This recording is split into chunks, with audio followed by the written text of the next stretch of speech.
Greetings, everyone. Welcome to our exclusive Global Leading Voices webinar campaign. We are delighted to have you join us here today. Please be informed that if you have any questions during the presentation, you may type them into the question box in your control panel. The presenter will answer your questions at the end of the presentation accordingly. Now, without further ado, we will turn the time over to our presenter, who will begin shortly.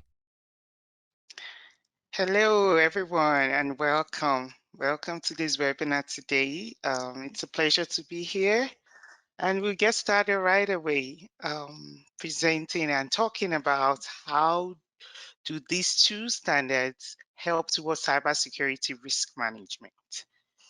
So we'll get started by sharing our agenda. Gary, would you like to run us through the agenda for today? Sure. The agenda as it stands, we'll do speaker introductions, Sherifat and myself. I'll talk a little about risk and the non-static nature of risk. Sherifat will talk about the standards, and then I'll discuss an approach to incorporating the standards into what I call an issues, risk, threat, vulnerability, and hazard assessment framework. And then we'll open it to questions. Sherifat, back to you. Yeah, great. And so about me, my name is Sherifat, and I am a cybersecurity professional over 12 years. I've worked in diverse industries across the world, including agriculture, oil and gas, pharmaceutical, financial services, and IT services. Recently named one of the top 20 women in cybersecurity in Canada by ITWC. I am a BISO with one of the top banks in Northern America. I'm also a several member of the advisory board of Canadian Women in Cybersecurity, and as well as Girls and Women in Technological Employment Organization, where I volunteer as a board member. I have a master's degree in information security management. I am ISO 27K lead implementer, a CCSP, CISSP, and CCISO. At least those are the ones I want to put on the slide. I do have great passion for supporting anyone actually to move to cyber or to progress in their professional career in the tech field, and especially women as well. So that's a little about me. It's my pleasure to be here. Gary, will you go ahead and do your introductions? Sure. I'm a senior crisis management consultant. I bring over 35 years of experience in a variety of areas, from competitive intelligence to crisis management, business continuity to risk management, etc. And I deal with a lot of high profile issues. I've served over 100 clients worldwide and written 4 books, one of which has been translated to Spanish, published over 500 articles, which are available on academia.edu and all over the internet. So you can find me by a Google search by typing in my name, and that's about it for me. Great, really nice to connect to you. I feel honored to represent you today, Gary. So I'll go started to do a brief description. Why are we all here? We're here to discuss risk and cyber risk in general. So what is risk? What is a risk? A lot of time we hear risk, risk, risk. What exactly is risk? So risk is the possibility that something will happen that will affect the normal ways of what we're used to. So either at home, physical injury, or in the car, or something happened that, goes against the normal norm. That is what we call a risk.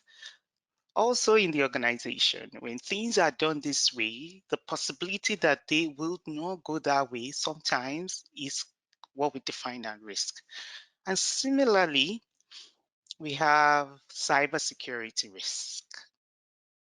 Cybersecurity risk is now the possibility of the loss of the security of information, data, systems, or whatever we want to protect electronically, digitally, when anything happens that affects the norm of how those things normally operate, then we can easily attribute that to being a cybersecurity risk.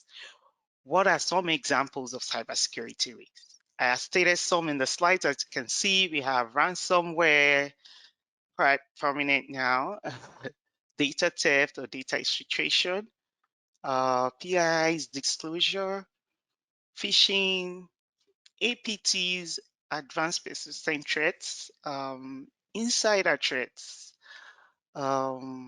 multi-factor authentication, as we see in these days.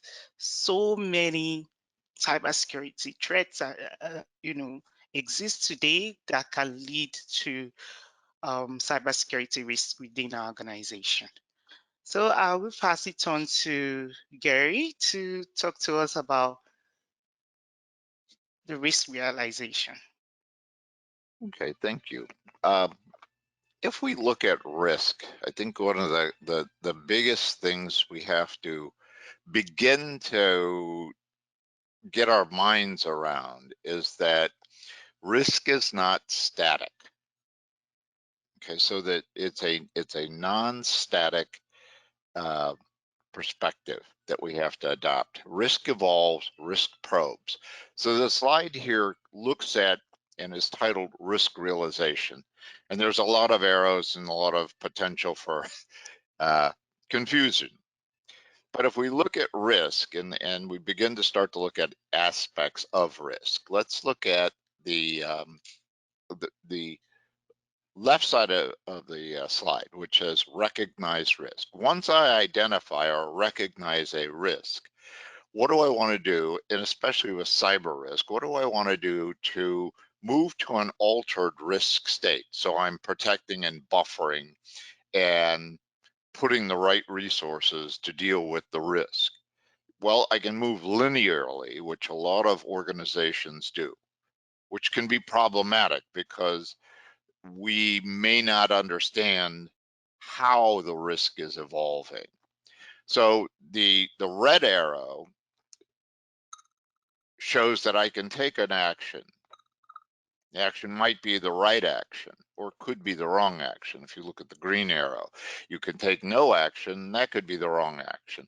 Action and no action can be right or wrong. Depends on how you look at the risk. You can have then, based on your actions, positive or negative consequences. But the blue shaded areas are basically uncertainty zones. One, when I recognize risk, there's uncertainty because I don't really understand and know what exactly the threat is from the risk. How do I deal with that? And the second is once I start action and execute against risk, there are uncertainties as to how effective my actions will be. So we have to take into account a lot of things: outliers, variables, transparent vulnerabilities, distorted maps of real risk, linear versus nonlinear thinking, uncertainty zones, and uncertainty balancers. How do I balance against the risk? So let's go into the next slide. Okay. On the next slide, we're then going to talk about these two standards, the ISO 2732, 27032, and 31000. So here, I'm just going to do a quick overview of this standard. Definitely, you can find more information about this standard on the ISO.org website. And they have all details about all of their standards in there. But in particular, ISO 2732 is referred to as the cybersecurity guideline. Before this standard came into light, we used to have the 27K, which is the 2700001 series, and which still exists today, right? But it was referred to as the Information Security Standard, Information Security Management System, and basically tells us how we should establish our information security in our organization, from human resources to what you should be doing in the IT department, the roles of the auditor, the roles of the senior management and everything.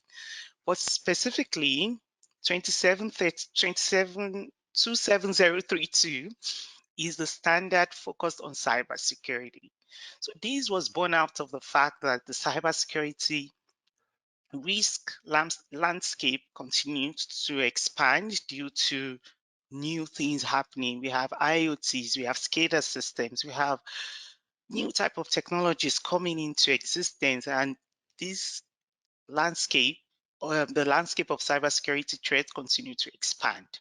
So it really focused on major areas. What are the two major areas? The first is about the cybersecurity risk controls, and in particular, it covers the information and data security, network security, internet security, and critical information and infrastructure protection. These are critical systems that we use in countries of the higher level of systems. So the standard talks about how to put in controls for all of this category of systems or devices in our organization, and as well as the cybersecurity risk associated with this parts of our organization. So it talks about what risks are for your information or your data, network, what risks can occur, the different kinds of cybersecurity risks were actually discussed in the standard. Another thing that it's focused on is the relationship between the stakeholders for cybersecurity. As we all know, cybersecurity is beyond the security team. It takes a whole village, like they would say. So there are so many stakeholders, from the physical security to senior management, even to legal, to other departments. They get involved in cybersecurity, and this standard also talks about that. So that is one aspect of the standard. The other aspect of the standard I would like to talk about is its emphasis on collaboration and information sharing. As we are all aware, the essence of collaborating in the cyberspace is very crucial. We need to collaborate. It's collaboration is something the bad guys do so well, and which some of the times they begin to get ahead of we cybersecurity professional. And this standard really talks about it, establishing trust, how to exchange or share information and collaborate, technical requirements for system integration and interoperability with different stakeholders if we wanted to go ahead and share. But we cannot overemphasize the essence and the importance of information sharing. So if you have multiple organizations who are aligning their processes and their ways of working to this standard, they will be able to collaborate easily with other organizations. So if this kind of threat is noticed as being perpetrated in, let's say, the banking industry, if the group of banks who are sharing information, automatically this threat feeds goes into their system, and they are able to prevent attacks or cyber attacks from affecting their system. So that's a quick summary of the ISO 27032. And then I'll talk about the 31000 ISO, the risk management guideline. Is the framework, is a risk management guideline. I think it's much more older than the 27032 standard. And this framework majorly focuses on risk, managing risk, managing any type of risk, not just cybersecurity risk. The methodology shared there can actually be used in different industries, so not specific to any industry. It's not saying this particular industry should do risk this way. It can be used and apply to any industry you want to apply to, and as well as can also be applied to any activity, including decision making activities at all levels. It details out the roles and responsibility of senior management towards risk. The major areas of the ISO standard includes, integration, structured and comprehensive, customization, inclusion, dynamic, best available information, human and cultural factors, continuous improvement, which is an important part of any standard or any system we want to comply with. If you implement or align your processes to a particular standard, continuous improvement is quite key to ensure you're creating value and protecting your critical assets. So we move over to the next topic, which we're going to talk about risk uncertainty, risk buffering. Over to you, Gary. Thank you. Okay, so you've got an overview on the ISO standards, which are, I think we have to emphasize that they are guidelines. Guidelines are a good thing, but they're not something that rigidly you have to adhere to, because you have to apply those guidelines to your circumstances and your organization. So that's a critical perspective when looking at how we deal with the issue of cyber risk and the issue of risk management in general. So what I'll talk about is in this slide and the following slides are aspects of looking at how we might want to begin to address some of these issues.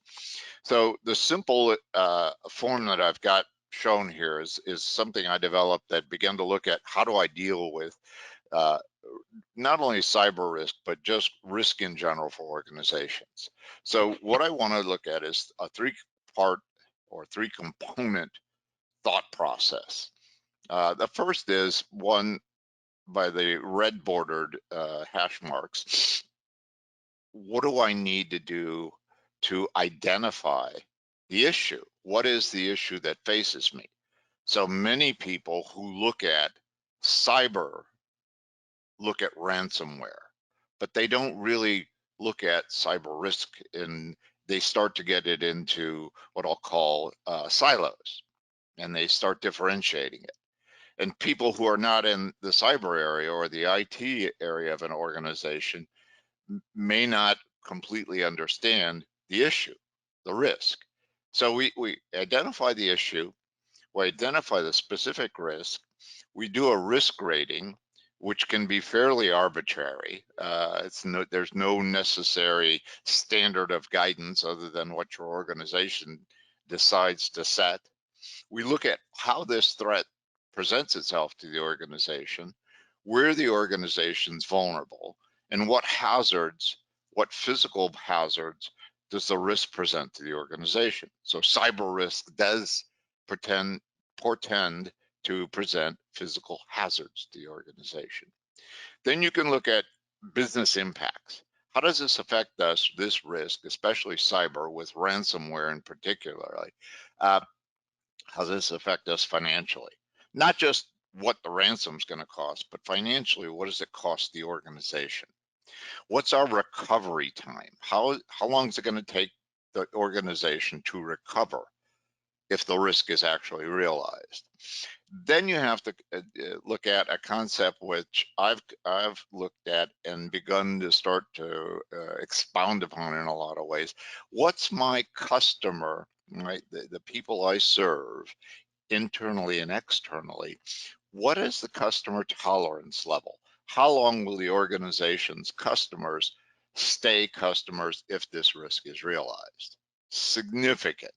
And it's not something that a lot of organizations have begun to look at. We look at recovery time objectives, recovery point objectives. We don't look at how long my customer will tolerate me not being able to service them, internally and externally. What's the impact on my reputation company-wise? You can think about all the events that have occurred that have made headline news, and you look at Colonial Pipeline most recent and some of the other hacks that have caused great publicity. How does that affect your reputation? Because your reputation is going to get your go back to your customers. Will I want to be a customer of somebody who's got a bad reputation? Operationally, how does this affect us?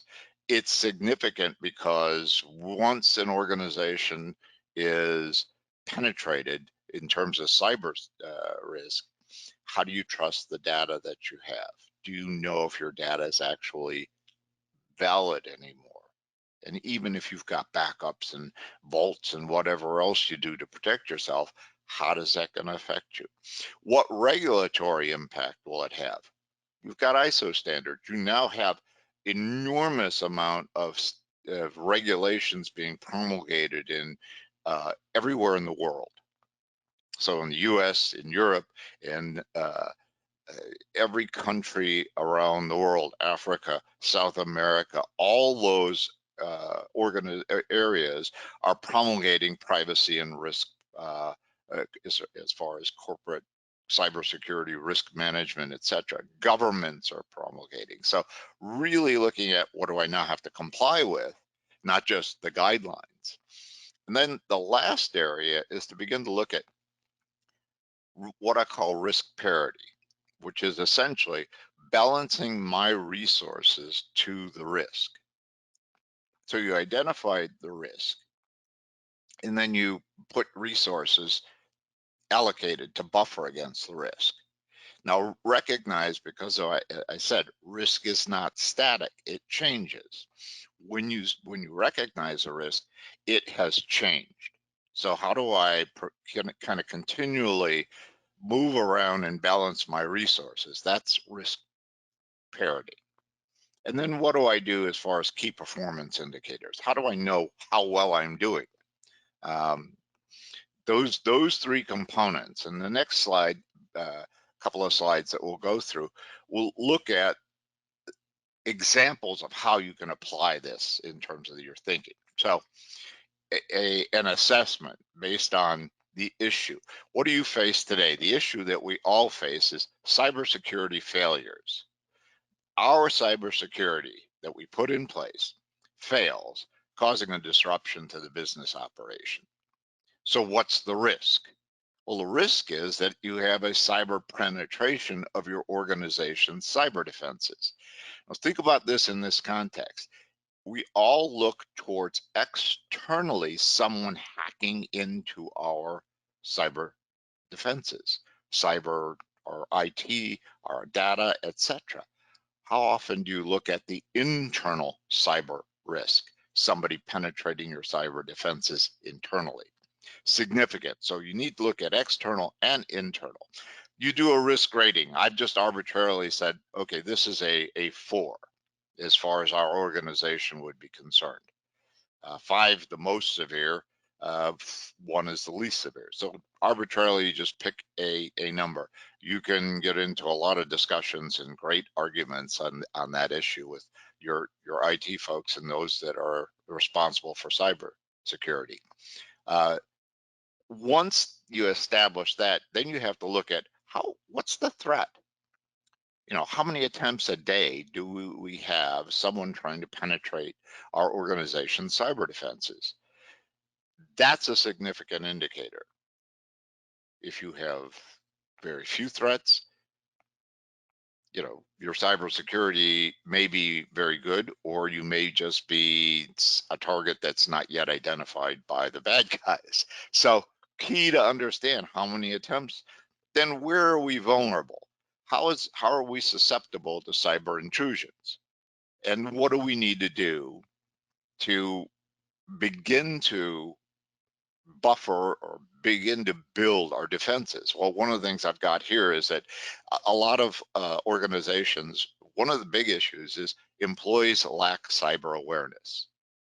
They lead to it leads to password compromise, other cybersecurity related compromises. How many times have you looked at an email that looked really good? And as a matter of fact, just this morning on my local news, we have a new threat that's out of phishing attempt where the post office, quote, you get an email from the post office that says, oh, we couldn't deliver this package to your address because it was a partial address. Click this link and we'll take care of this for you. So suddenly you're like, okay, should I click the link or not? Looks pretty good. Be careful, don't click the link, you know.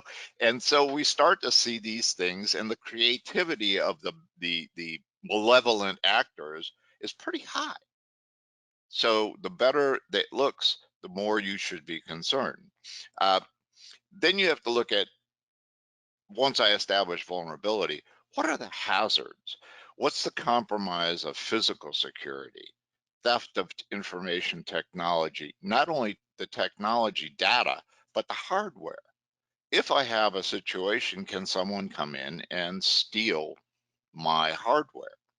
How will this affect the organization? With remote workers today, cellular phones, other technology hardware, this becomes a huge issue for organizations. Okay, that's part one. Let's go to part two, which is the next slide. There we go. Then once I've kind of established that basis in part one, I begin to start to really look at, okay, what's the cost? How long is it going to take from a standpoint of recovery? How long we have the customer tolerance, et cetera. And these are, I'm not going to go through these in terms of detail, but look at the items there, and these are kind of how you'd fill this out. Financial cost to mitigate the disruption. Well, it's going to be significant. Can you put a number on it? No, you don't know what the ransom demand's going to be if you get a ransom demand. Think about not getting a ransom demand and having some malevolent actor disrupt your entire organization. How long would it take you to begin to recover your work processes? If I want to put you out of business, this is a great way to do it. I'll get in, I won't ask for ransomware, I'll just mess with your systems, and you will be incapable, if you will, of dealing with it unless you have a really good cyber defense. Again, we go back to customer tolerance level. How fast will customers leave? Especially when you begin to look at the things that could happen, legal actions that could be taken. If you have business partners, what do they do to prevent a cascade effect and deal with collateral damages? Again, reputation, operationally, how does this disrupt us? What can we do? Regulatorily, what are the potential new regulations we might face? Let's look at just really a quick example. Operationally, if your organization processes data on a customer facing basis, your customer uh, is applying for benefits under an insurance claim, can your organization effectively deal with a disruption and having to go back to a manual system? So let's go to the third area, which is, how do we establish this risk parity? Well, risk parity, again, you can establish in my example here through an aggressive cyber defense program that operates 7 days a week, 24 hours a day, 365 days, including leap year, 366 days a year. You have to be aggressive. It is a tremendous burden and operationally tasks an organization in so many ways. How do we get the right talent, people that we need? Because let's face it, IT talent does not come around uh, every day, you know. So those are critical issues. Uh, we have to look at budgets. We have to look at resources. We have to look at training programs. We have to look at all kinds of factors that are potentially going to impact our organization. And then we have to set up metrics to be able to monitor and evaluate those measures put in place. So I'll turn it back over to you, Sherifat. Thank you, Gary. And you know, you said a lot of insightful things, and I just wanted to quickly reiterate some of them. Gary discussed about the vulnerability landscape. What are the vulnerabilities that we have in your system, organization, your threats? What are the threats that exist that you're aware of? And it really starts from understanding your business. What is the business of your organization? When you understand your business, you're able to identify vulnerabilities, you're able to identify your threats, then you can determine the business impact. And when you know the business impact that this cybersecurity risk or this risk, if they materialize, how they will affect your business, then you begin to put controls in place to mitigate this risk. Thanks for sharing that, and also sharing the story about what is going on in your locality there about the phishing email that you're getting. It's Cyber Security Awareness Month, guys, and the theme for this month, the theme is see yourself in cyber. And this further buttresses the point that cybersecurity isn't just a one-man shop. It's not just it's an organizational level risk. It's something that has to be discussed at a top level. It concerns everyone. You see different examples, the Colonial Pipeline attack, how it affected the business, affected even the country, the Uber hack recently, and so many examples. So thanks for really sharing and talking about that. I'll move on quickly to discussing a little bit more about the standards and the similarities and as well as the differences. They're quite similar. So first thing first, ISO.org presents a lot of standards that we can adopt. You can actually, pick what standard works for you. But in particular, the 27032 and the 31000 standard, one is for cybersecurity, is a cybersecurity guideline, which is the 27032, and the 31000 is a risk management framework or guideline. So both of them, can be used to identify risks and threats. So you can actually, following the guidelines of the standard, as we have explained, these are just guides. They are guidelines to help you to achieve your objective. So they both describe how you can identify risks, threats within your business, within your organization. Both of them are also effective in your risk mitigation or risk treatment. So when you're planning the type of controls you want to put in place for 27032, it focuses on cybersecurity risk.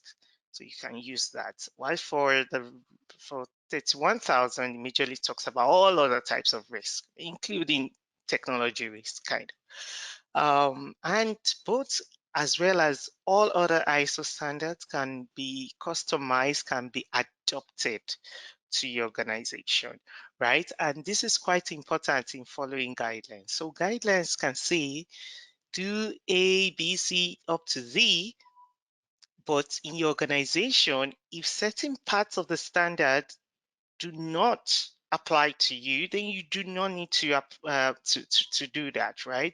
So you can customize it, you can fit it into your organization and into the context of your organization. If the standard talks about certain areas and you do not have that landscape or that exposure, then that certain type of risk does not apply to you, as an example. And both standards cannot be used for certification. We do know that we have some standards that organizations certify with, and you say, yes, we are certified with, for instance, the ISO 27001. An organization can implement and get certified in that. For both of these standards, no, you can't. What are the differences? So I'll talk about the differences quickly. And 27032, like we've been saying, focuses on cybersecurity risks, and 31,000 focuses on all risks in general.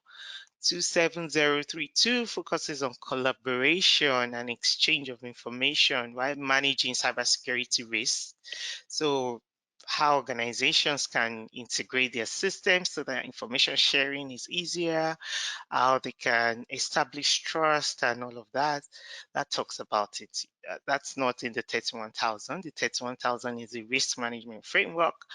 ISO 27032 is not a risk management framework, and actually it refers to the 31,000 for its risk management framework if you're looking for one. But it also talks about how you can identify the cybersecurity risk, how you can implement controls in place.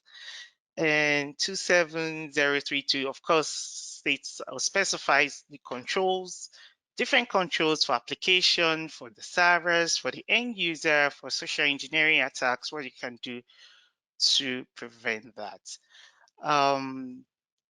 The weakest link in the chain usually is people, and in alignment with the cybersecurity awareness team that see yourself in cyber, I'm hoping that attendees on this call will take out some time during the course of this month to educate, to create awareness about cybersecurity risks.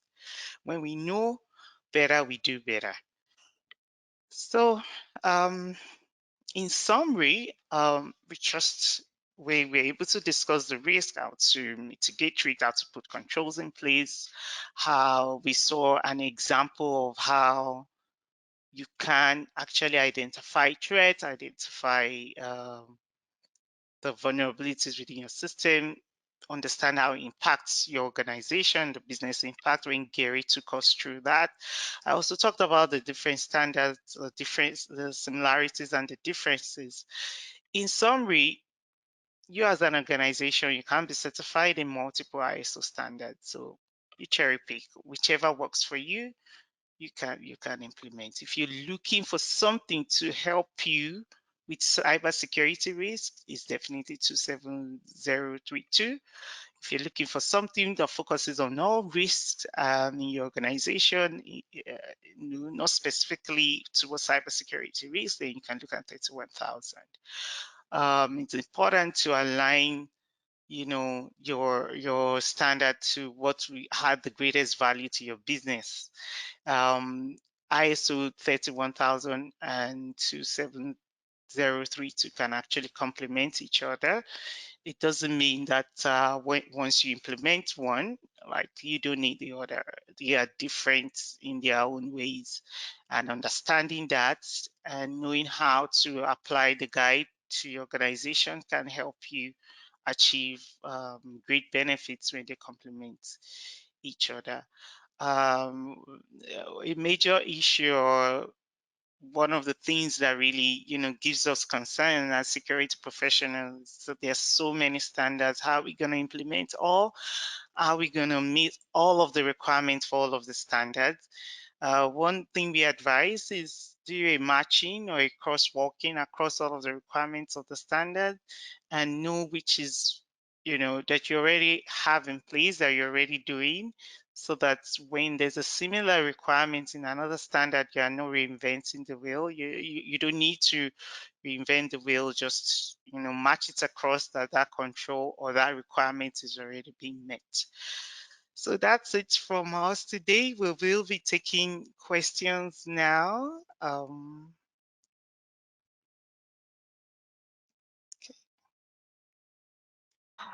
Thank you.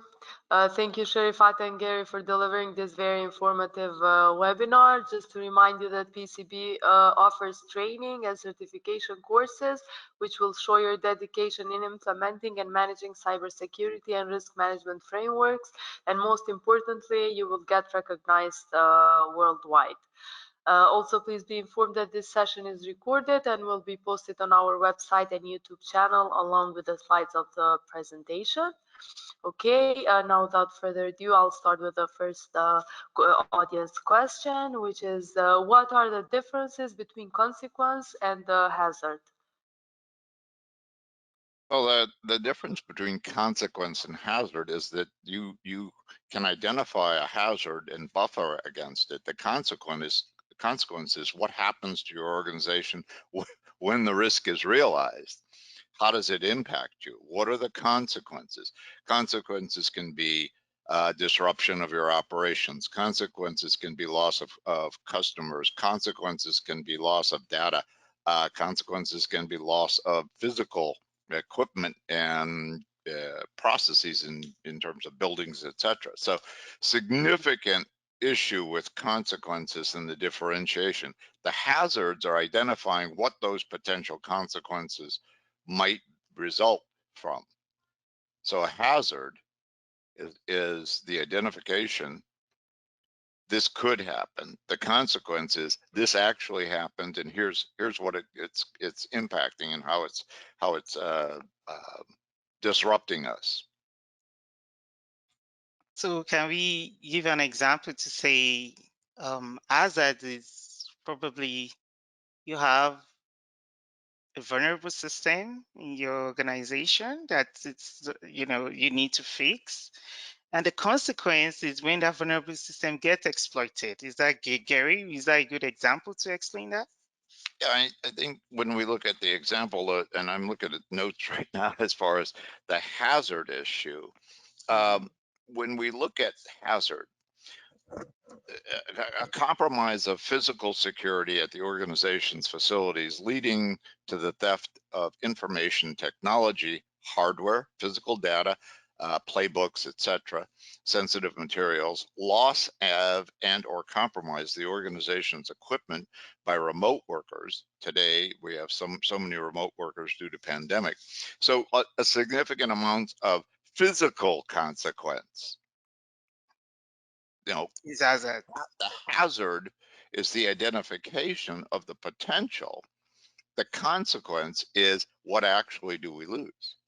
If today someone enters a remote worker, let's say I'm working remotely and I go out to do some errand or something. Someone decides to break into my home and steal whatever they can get. The potential is that they're going to get the company computer that I've been given. And they'll steal that, which leads them to potentially be able to access a lot of information. So the protection against the hazard would be strong password encryption, etc., and maybe stronger locks on my door. But those are some of the differentiations. So you identify, and then you look at potentially, potential consequences, and then actual consequences. What could happen? What's the consequence? It could cost me X. What did happen? I had to replace the lock on my door. I had to go out and buy a new door. I had to go get, my company's now reacting, and they've got to shut their whole computer system. Not shut it down necessarily, but they've got to reinstate every security measure that they've put in place. And when you've got thousands of remote workers, suddenly you start to see there's a tremendous potential for consequences. What's the consequence of clicking a link on an email? That looks really good. And I would state, while it's Cybersecurity Awareness Month, it's also, for many of us, the end of the quarter, October, November, December, presents a unique situation for shoppers. Because what are we doing? We have in the US, Thanksgiving, we've got Christmas, we've got other holidays. For instance, in the Middle East, we've got Eid, we've got all different types of activities. And unfortunately, the situation in Ukraine presents a tremendous threat from a hazard standpoint, with hacking groups aligned with the aggressor country. So we've seen a lot of this transpiring more and more. You're going to see, I think, in the next few months, a tremendous increase in the cyber threats that we face. Okay, thank you, Gary and Sherifat. The second question is, does recovery time reflect organization recovery capability, or is recovery time a consequence? No, recovery time is a business continuity disaster recovery concept that has been around for a long time. So what the disaster recovery people generally have always looked at is, if I have something happen to my computer systems, where's my recovery point where I know the data is good? Okay, that point. Then I look at recovery time. How long will it take to recover to get us back in business? Those two constructs are really, I hate to say, they're dated, and their applicability is based on, in many senses, unrealistic assumptions. The assumption that I can move from my building to a recovery site in less time than it actually physically takes, because I've got a recovery time objective where I want to be back up and operating of 1 hour. If it takes me 1 hour to evacuate my building to move to a recovery site, I'm behind already. So recovery time and recovery points all are arbitrary numbers that we set based, in a sense, on less than realistic assumptions. Let me put it that way. That's why the concept of customer tolerance level becomes so critical to begin to look at implementing. How long will customers tolerate your inability to provide them services? And again, that's external customers and internal customers. Thank you, Gary. Okay, the other question is, when you were talking about risk, it seemed to me that you associate risk with business continuity and business impact. Is risk associated with ISO 22301? I would say yes. I think risk is associated with everything you do in your business operation. You cannot look at risk in isolation. We cannot look at risk in silos. You know, we have to begin to, as a colleague of mine has said, perforate the silos of excellence, where IT department doesn't talk to operations, it doesn't talk to, nobody talks to legal because they're a real pain, and the business executives are so remote from the organization that they're not familiar with all the things that are going on. So this perforation of these silos and information sharing and building comprehensive approaches needs to, one, be done. You have to begin to start communicating. Two, we need to rethink how we look at things. When you look at cybersecurity specifically, I'll point with that, or business continuity or disaster recovery, whatever area you want to look at. Is cybersecurity a way of doing business at your organization, or is it an adjunct to the business of the organization? Do we look at the cybersecurity people, the IT people who are dealing with our systems and keeping them operational, as those people, versus they're critical to the operation, ensuring that as an organization we can continue our movement for our basis? So unless you make risk management, business continuity, cybersecurity, disaster recovery, whatever other things, health, safety, and environment, all those, a way your company does business or your organization does business, you'll always have these fragmented, brittle approaches to a situation that could impact your organization. I'd like to add to that. So the question about the business continuity, first of all, look at it from a point of why are we putting business continuity in place for our organization, which is the ISO standard, the business continuity standard you talked about. The main reason for business continuity is to ensure that your business can, continue to operate in case you had a disaster or something, which itself is a risk, right? So anything that affects the way you can operate from a cybersecurity point of view, the confidentiality, integrity, and availability of your system is actually a cybersecurity risk. When your systems are down and inoperable, that means you're down. You have to then kick in your business continuity, which in that case is the risk mitigation for you to quickly recover from that risk that has materialized. So definitely, yes, it's related to risk. Yeah, but we have to understand too, when we talk about business continuity,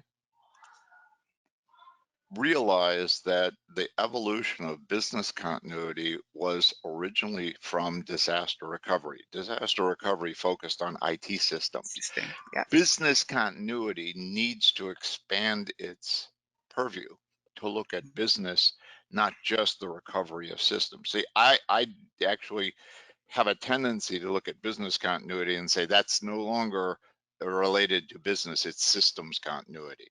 Now, systems are so critical today to business operations that you really have to understand they're not differentiated.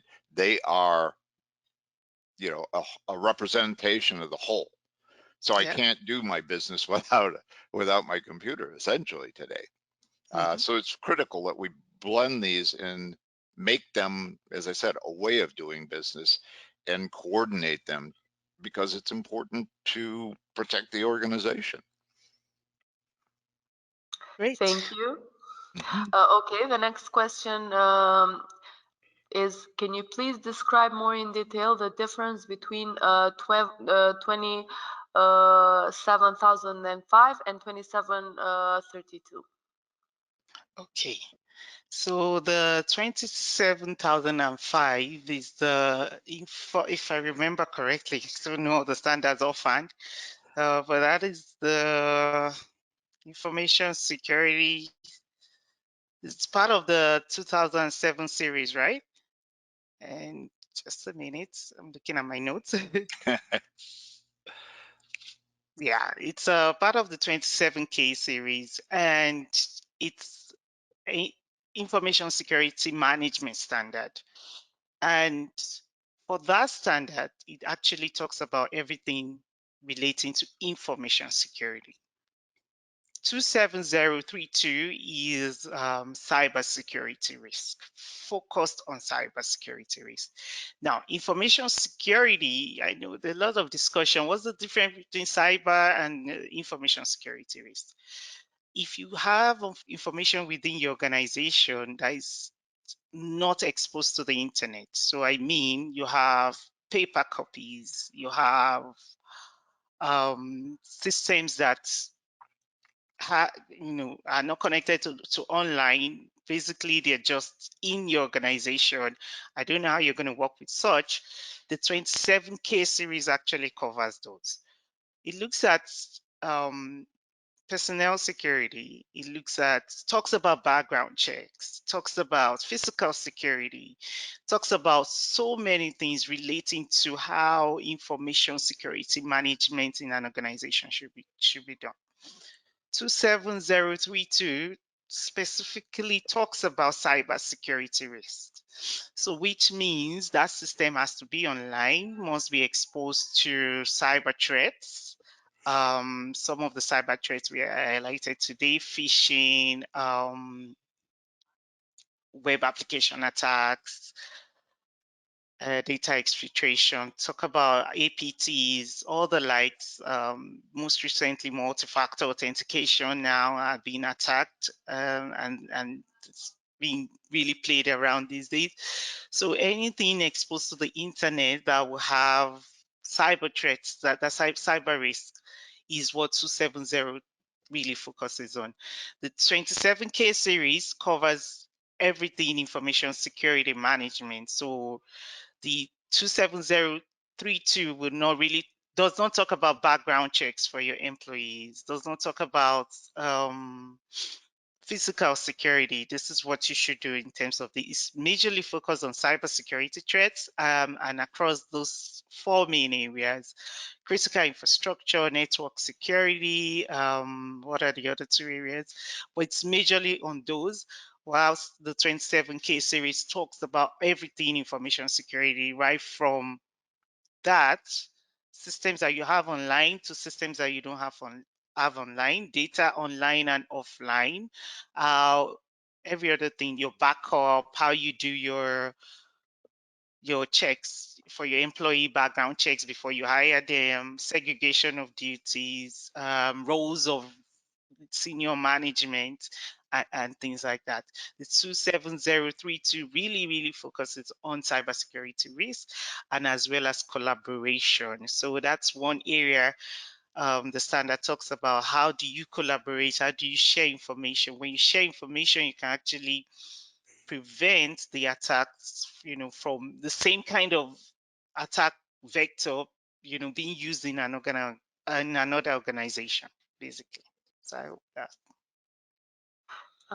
Thank you, Sherifat. Okay, and the last question for today is are there any tools that you could recommend for addressing cybersecurity risk? Okay, I'll take that. So Vesa, I'm not sure we can start to talk specifically about tools, but one thing I would say is in your cybersecurity mitigation or controls, have a defense in depth mindset. And that means you can't have just one tool to say, hey, this is my cybersecurity tool and it's going to fix everything. In general, I recommend you having controls in a multi-layered aspect, which means it covers several aspects. You have something for your endpoint protection that protects your endpoint. You have something for your network that protects your network security at the perimeter level. You have network controls in place, network segmentation. If you do that properly, I already talked about endpoint protection. You have something for your applications. If you have applications that are internet facing, you have tools in place to protect them. If your organization, you don't have internet facing application, do you really need a web application firewall, for instance? No, you may not. So endpoint security, network security, application security, what are the tools? You definitely need a SIEM, a security incident and event monitoring tool that brings all of this together and makes your understanding of your threats or what is happening in your organization makes it more clearer to you. Intrusion prevention systems, you can also have that, either IPS or the IDS, that can quickly alert if something is going on in your organization, and then you can begin to work on it. And of course, user awareness is key. You can never, I take it very seriously. There are three aspects to cybersecurity. You have the people, you have the process, and you have the technology. We've talked about the different controls from a technology point of view. There are the processes that you put in place to back it up, but it's the people that you're actually trying to make them do the right thing, right? I'll give an example. If you have a DLP in place, a data leakage prevention system, that's supposed to protect the loss of information from your organization, you are actually trying to prevent the people from circumventing that control. So those three aspects are key, and making sure you have done something for each of these three aspects to ensure that your organization is secure. Thank you very much. Okay, thank you, Gary and Sherifat, for delivering this webinar today, and thanks to all the audience that were with us today. Thank you for having us. Have a great day ahead. Bye. Bye-bye. Bye-bye.